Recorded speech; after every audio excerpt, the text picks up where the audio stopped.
ED. പറയുന്നത് രണ്ടുപേരെ ഇപ്പോൾ ചോദ്യം ചെയ്യുന്നു എന്നുള്ളതാണ്. ഒന്ന് വീണ, മറ്റൊന്ന് സരൺ. സരൺ എനിക്ക് തോന്നുന്നത് സരൺ ആരാണ് എന്നുള്ള കാര്യത്തിന് ഇ.ഡി. കൃത്യമായി വ്യക്തത തന്നിട്ടില്ല. പക്ഷേ സരൺ ഈ CMRL കമ്പനിയുടെ ആരോ ഒരു പ്രധാനിയാണ് എന്നുള്ളതാണ് മനസ്സിലാവുന്നത്. അതായത് വീണ വിജയനെയും മുൻ മുഖ്യമന്ത്രി പിണറായി വിജയന്റെ മകൾ വീണയെയും ഒപ്പം തന്നെ മറ്റൊരു സരണെയും ചോദ്യം ചെയ്തുകൊണ്ടിരിക്കുന്നു എന്നുള്ളതാണ് ഇ.ഡി. വൃത്തങ്ങളിൽ നിന്നും ഔദ്യോഗികമായി പറയുന്നത്. ഈ റെയ്ഡ് നടക്കുന്നതിനൊപ്പം 12 കേന്ദ്രങ്ങളിൽ ഓൾ പെർമിസസിലെ റെയ്ഡിലും അവിടെ അവർ വിവരങ്ങൾ ആരായുന്നുണ്ട് എന്നുള്ളതാണ് പറയുന്നത്. അപ്പൊ അതിൽ രണ്ടുപേരുടെ പേരാണ് സ്പെസിഫിക്കായി പറഞ്ഞത്. വീണയുടെയും സരന്റെയും പേര് അവരെ ചോദ്യം ചെയ്യുകയാണ് എന്നാണ് ഇ.ഡിയുടെ ഡെപ്യൂട്ടി ഡയറക്ടർ പറയുന്നത്. ഓക്കെ, നമുക്കിപ്പം ദീപക് ധർമ്മടമാണ് ചേർന്ന്. ഇന്ന് രാവിലെ 6 മണിക്കാണ് കേന്ദ്രസേനയുടെ സഹായത്തോടെ ഇ.ഡി. കേരളത്തിലും കർണാടകത്തിലുമുള്ള 12 കേന്ദ്രങ്ങളിലേക്ക് റെയ്ഡുമായി എത്തിയത്. CMRLുമായി ബന്ധപ്പെട്ട കേസിൽ ഇന്നലെ കോടതി വിധി വന്നിരുന്നു. അന്വേഷണമാകാം എന്ന രീതിയിലാണ് ഇപ്പോൾ അറിയുന്ന. മറ്റൊരു കാര്യം, മുൻ മുഖ്യമന്ത്രി പിണറായി വിജയന്റെ പിണറായിയിലെ അദ്ദേഹത്തിന്റെ സ്വന്തം വീട് പൂട്ടിയ നിലയിൽ കിടക്കുകയാണ്.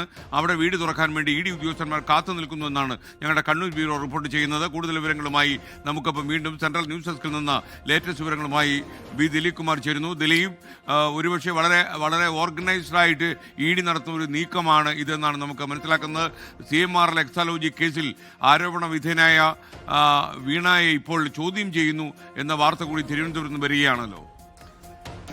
അതെ, രണ്ടുപേരെയാണ് ഇപ്പോൾ എൻഫോഴ്സ്മെന്റ് ഡയറക്ടറേറ്റ് ഇതുമായി ബന്ധപ്പെട്ട് ചോദ്യം ചെയ്യുന്നത്. ഒന്ന് മുൻ മുഖ്യമന്ത്രി പിണറായി വിജയന്റെ മകൾ വീണ വിജയനെയാണ്. മറ്റൊന്ന് CMRL MD ശശിധരൻ കർത്തയുടെ മകൻ ശരണസ് കർത്തയാണ്. ഈ രണ്ടുപേരെയാണ് ഇപ്പോൾ എൻഫോഴ്സ്മെന്റ് ഡയറക്ടറേറ്റ് ഇതുമായി ബന്ധപ്പെട്ട് ചോദ്യം ചെയ്യുന്നത്. ഈ എക്സാലോജിക് സൊല്യൂഷൻസ് എന്ന വീണ വിജയന്റെ സ്ഥാപനത്തിന് 1.72 കോടി രൂപ നൽകിയതുമായി ബന്ധപ്പെട്ടാണ്, CMRL നൽകിയതുമായി ബന്ധപ്പെട്ടാണ് അത് കള്ളപ്പണം വെളുപ്പിക്കലാണ് എന്ന കാര്യമാണ് നേരത്തെ ആദായ നികുതി വകുപ്പ് അവരുടെ പരിശോധനയിൽ ഇതുമായി ബന്ധപ്പെട്ട് ചില കാര്യങ്ങൾ, അതായത് ഇത് രേഖപ്പെടുത്തിയിരുന്നില്ല എന്നാണ്. പിന്നീടാണിത് ഈ കള്ളപ്പണം വെളുപ്പിക്കലുമായി ബന്ധപ്പെട്ട അത്തരം ആരോപണങ്ങളിലേക്കൊക്കെ കടക്കുന്നത്. ഇതിന് കൃത്യമായി നികുതി നൽകിയിരുന്നില്ല എന്ന കാര്യവും നേരത്തെ ആദായ നികുതി വകുപ്പ് കണ്ടെത്തിയിരുന്നു.